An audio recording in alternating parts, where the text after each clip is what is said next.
আসসালামু আলাইকুম। আশা করি তোমরা ভালো আছো। তোমাদের তো আল্লাহর রহমতে আমরাও ভালো আছি। এই যে দেখো আপুরা সকাল সকাল তোমাদের ভাইয়া যে সবজি নিয়ে আসলো কি কি তোমাদের সাথে একটু শেয়ার করলাম।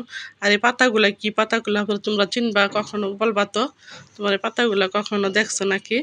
কমেন্টস করে বলবা এই পাতাগুলা কি শুধু বড়া বানিয়ে খাওয়া যায়? হুম। না, না বললো না পারলেও আপুর থাক বলে দেই তোমরা যদি এবার না পারো। মনে করো এগুলো পাদুনি পাতা। এগুলা বলে পাদুনি পাতা আমার ভাইয়া নিয়ে আসছে, মানে আমাদের ওই জন্য ওইখানে যে নতুন বাড়ি করা হইতেছে ওই গার্ডেন ওইখানে গাছ বুনছে তো। তোমার ভাইয়া ওইগুলা গাছ থেকে তুলে নিয়ে আসছে, আইনা বলতাছে বড়া বানাইতে। তাই তোমাদের সাথে শেয়ার করলাম আপুরা। পাদুনি যে প্রথমে আপুরা ডাইল লাগে। হুম। বড়া বানাইতে যে ভিজিয়ে রাখা হয়েছিল রাত্রে। আর এখন এই যে সুন্দর করে ধুইয়া দিলাম পাতুনি পাতাগুলো, এই যেমন হেল্পিং হ্যান্ড মানে কাজের আপা সুন্দর করে পলে দিতেছে বড়া বানানোর জন্য। তোমরা কে কে পুরো পাতুনি পাতার বড়া কখনো খাইছো নাকি? কমেন্টস করে বলবা। আর না খাইলে পুরো খাওয়ার চেষ্টা করবা। হয়তো মনে করো কাটতে সময় একটু গন্ধ গন্ধ আসে, কিন্তু খাইতে অনেক টেস্ট। এই যে দেখো সুন্দর করে ধুইয়া দেওয়া হয়েছে, এখন পলে নিতেছি।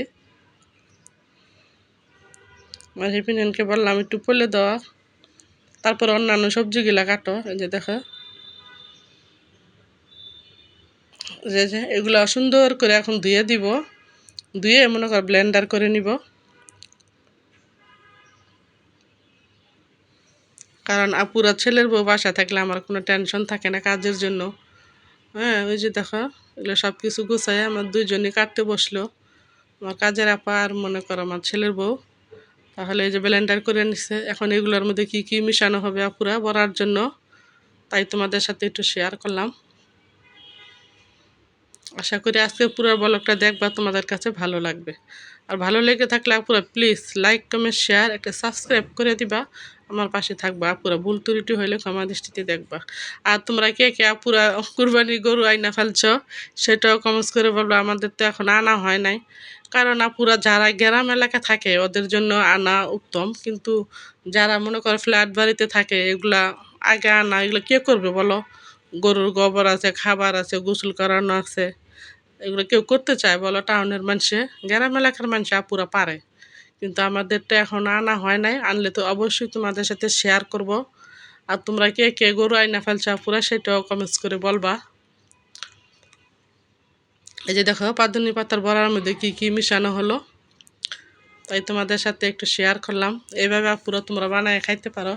আর যদি তোমাদের ওইখানে না থাকে আমাদের বাসায় বেড়াইতে আসবা, আমরা তোমাকে এরকম করে বড়া বানিয়ে খাওয়াবো। কারণ পাদুনির পাতা বড়া ছাড়া তো আর কিছু ভালো লাগে না, মানে বড়াই খায়।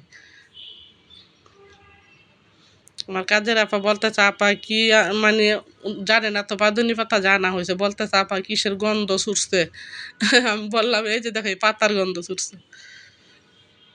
এই যে বড়া বানাইছি মুতুন না পুরা খাইতে দিছি। কয় আপু সেই পাদুনি পাতার বড়া? আমি বললাম হ্যাঁ খেয়ে দেখো। কয় ভালো মজা তো।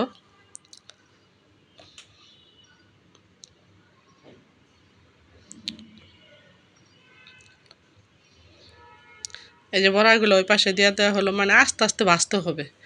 আর এই পাশে মনে করে যে তোমার ভাইয়া যে কালকে পাবদা মাছ নিয়ে আসছিল, ওই পাবদা মাছের ডিম একটা আলু দিয়ে তারপর আলুর মতো ভেজি করে বাজেন করা হবে। অনেকগুলা ডিম হয়েছে আপুরা এখন পাবদা মাছে। কারণ এখন শুধু পাবদা মাছ না, সব মাছে আপুরা এখন ডিম ছাড়বে, কারণ নতুন পানি আসবে না, বৈশাখ মাস চলে গেছে। এই যে দেখো অনেক ডিম হয়েছে। ওই যে একটু লবণ দিয়ে আলু মরিচ হলুদ দিয়ে একটু মেখে নিল। এখন এই যে এই পাশে আমার রান্না করা হইতেছে, বলতেছে আস্তে আস্তে কাজগুলো সারি। এই যে তোমার ভাইয়ের চাদরটা তুললাম এখন আপুরা। আল্লাহ যা করে পুরো ভালোই করে। দেখো এতদিন কি বৃষ্টি বৃষ্টি, এখন জানে যা মানুষ একটু লোকেরা কাজকর্ম করবে, কাপড় চোপড় ধোয়া পাকলে পরিষ্কার করবে। আল্লাহ দেখো কি 2 দিন ধরে 3 দিন ধরে কি রোদ দিতেছে। আল্লাহর কাম কোনোটাই খারাপ না, পুরো সবই ভালো। এতদিন মানুষের রোজা রাখবো দেখে পুরা কি বৃষ্টি বৃষ্টি গেল। এই যে দেখো চাদরটা আমার বিছানো হয়ে গেছে।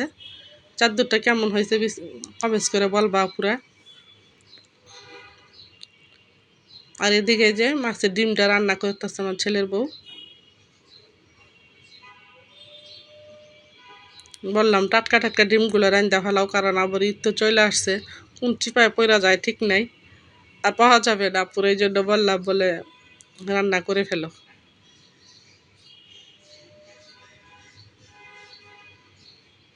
মাছের ডিমের তরকারি হইলে আপুর আমার আর কিছু লাগে না, এটাই যথেষ্ট। মানে ডিমগুলো দেখে আমি অনেক খুশি হয়েছি। যার যার ফেভারিট খাবার সেটা যদি হয় অনেক খুশি ভালো লাগে, তাই না পুরা বলো?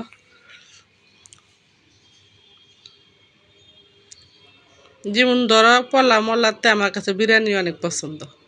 হ্যাঁ, আর যারা বিরিয়ানি পছন্দ না করো তাদের যদি পোলাও এই বিরিয়ানি রান্না করা হয় খারাপ লাগে না বলো? এই যে দেখো আমার ছেলের বউ ওদিকে রান্না করতেছে, আর এদিকে মনে করো ফার্নিচারগুলো সব ফার্নিচার মুছে নিতেছে, আর রান্নাও করতেছে এদিকে। দুজনই তিনজনই কাজ করা হইতেছে, আমার কাজের আপা আমিও আমার ছেলের বউ, মনে করে কেউ বসে নেই, এখন কি বসে থাকার সময় বলো? ইতাইসা পড়ছে,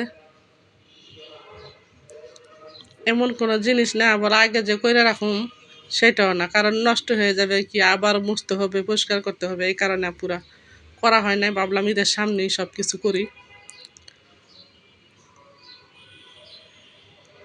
এই যে এখন দেখো ঝিঙ্গা করছে, যে ঝিঙ্গা দিয়ে মনে করো মাছ দিয়ে রান্না করব, কাতলা মাছ দিয়ে।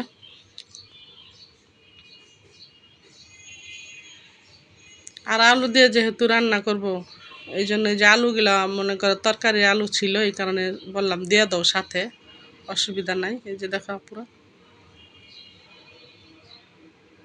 কষানো হয়ে গেছে। তোমরা যারা যারা পুরো আমার রেগুলার ভিডিও দেখো, দেখো না ঝিঙ্গের তরকারি একদিন পর পর, মানে 2-1 দিন পর পরই রান্না করা হয়। এই তরকারিটা খাইতে ভালো লাগে আপুরা, একটু মিষ্টি মিষ্টি ভালোই লাগে। এই যে দেখো এদিকে রান্না করতেছে আর এদিকে সব কাজকর্ম করতেছে। আমার নাতি বলতেছে দাদুনি আমাকে ভিডিও করো, এই যে আর আম্মু দেখো কাজ করা হইতেছে, সুকেস টুকেস মানে যে বেসিংয়ের এগুলা মোছা হইতেছে, যে এগুলা সব মোছা হয়েছে।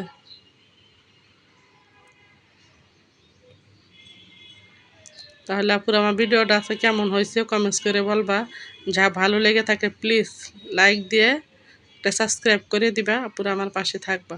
এই যে দেখো আমাদের রান্না বান্না আজকে এগুলা, মাছের ডিম, করলা ভাজি, পাদুনি পাতার বড়া, তারপর ঝিঙ্গা দিয়ে কাতলা মাছ। আর ছেলের বউ যে কালকে যে ডাল রান্না করা হয়েছে ওগুলা ছিল। তারপর ছেলের বউ বাসার থেকে আসার সময় যে কলার থুর আছে না, রান্না করে নিয়ে আসছিল আমার জন্য, সেটাও দিলাম তোমার ভাইয়াকে খেতে। আমার ভাইয়া এখন খাইতে বসছে। আর আপুরা দেখো এই যে আমাদের জন্য কুরবানিদের জন্য কলার চাউল আনা হলো, কয় কেজি দেখো আপুরা। তোমার ভাইয়া বলছিল যে আমার খালতো ভাই যা পুরো গাজীপুর থাকে, ওইখান থেকে তোমাদের সাথে হয়তো শেয়ার করছিলাম একদিন, 20 কেজি চাউল আনা হয়েছিল। হ্যাঁ, বলছিলাম ওকে ফোন দিতে চাইলে বলতেছে মা থাক, ফোন দিতে হইব না, এদিক থেকে পুরো প্যাকেট চাইল আনতে কোন, কারণ রান্না করে তো ও, প্যাকেট চাইল রান্না করতে ওর কাছে ভালো লাগে। ওগুলা তো মনে করে এক একটা তাড়াতাড়ি ফুইটা যায়, এক একটা ফুটে না, রান্না করতে পারে না, এই কারণে বলছে আম্মু প্যাকেটে আনতে বলেন। এই যে দেখো 10 কেজি চাউল 10টা প্যাকেট নিয়ে আসলো। আর অন্যান্য সব মশলা তারপর বাসায় আছে, কুরবানি যেহেতু জীব, সব প্রস্তুতি তো আগেই নেওয়া হয়ে গেছে। এই যে দেখো চাউলটি শেয়ার করলাম তোমাদের সাথে। আজকের মতো এই পর্যন্তই।